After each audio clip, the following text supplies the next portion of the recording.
The officer's voice was a low murmur, as if the night itself might be listening. "Sir, you need to hear me clearly. Don't head back to your house. Find a safe place." My fingers tightened on the dashboard, my pulse stuttering. Beside me, my wife gripped the steering wheel, her hands pale and tense. I asked what he meant.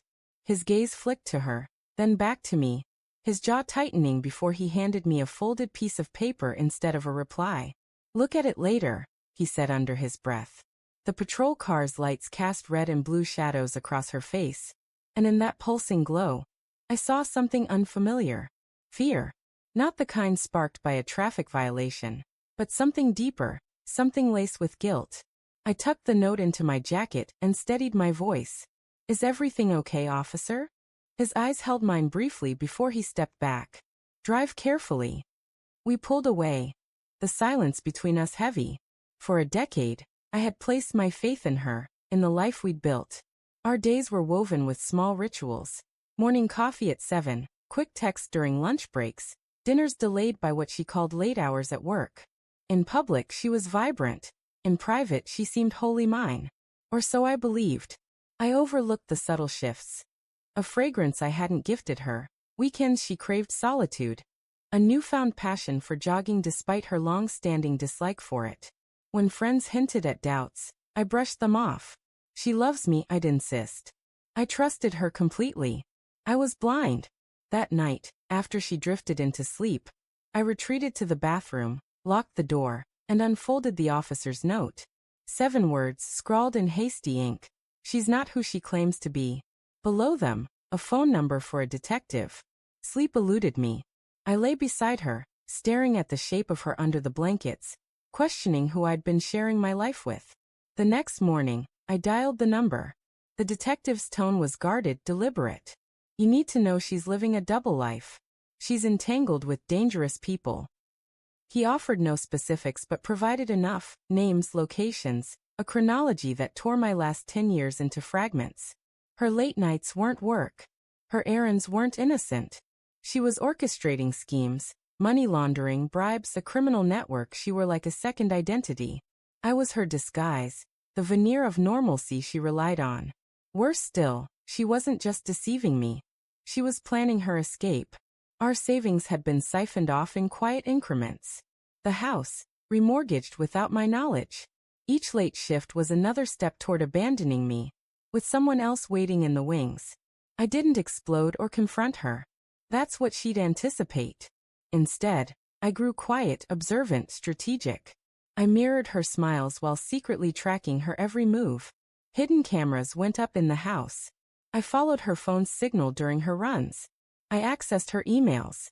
What I found could have broken me, but I forged it into a tool. Bank transfers to aliases, recordings of whispered deals with strangers, photos of her entering hotels she claimed never to have visited. Piece by piece, I constructed an ironclad case until her secret life was laid bare in my hands. Then I planned my retribution. First, I secured my finances, silent withdrawals, new accounts beyond her reach. Next, I stored the evidence in multiple encrypted locations, each set to release automatically if anything happened to me. Finally, I contacted the detective.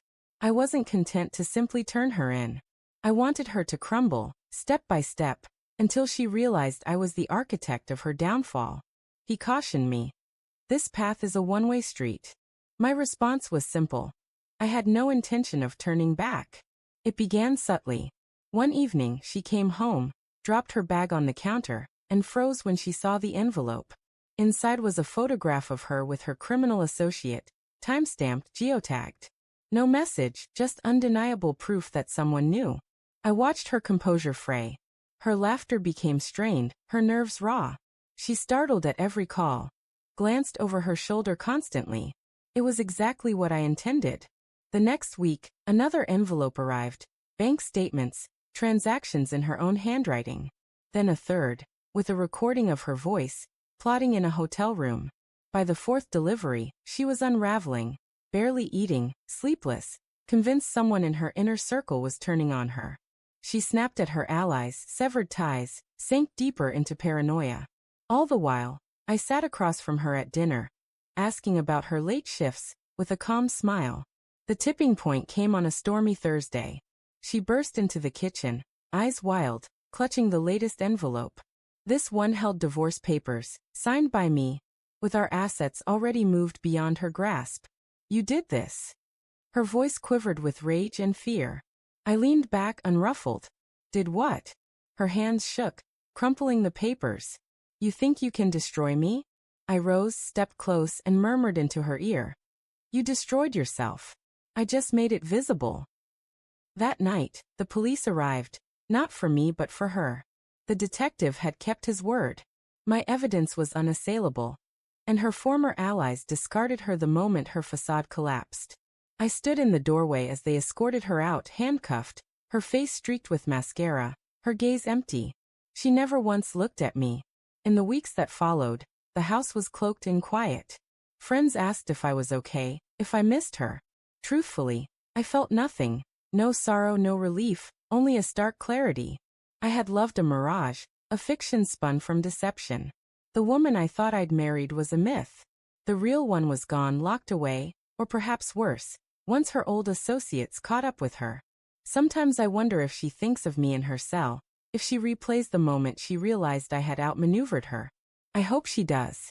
For 10 years she played me. But in the end, I crafted the final act, and I have no regrets.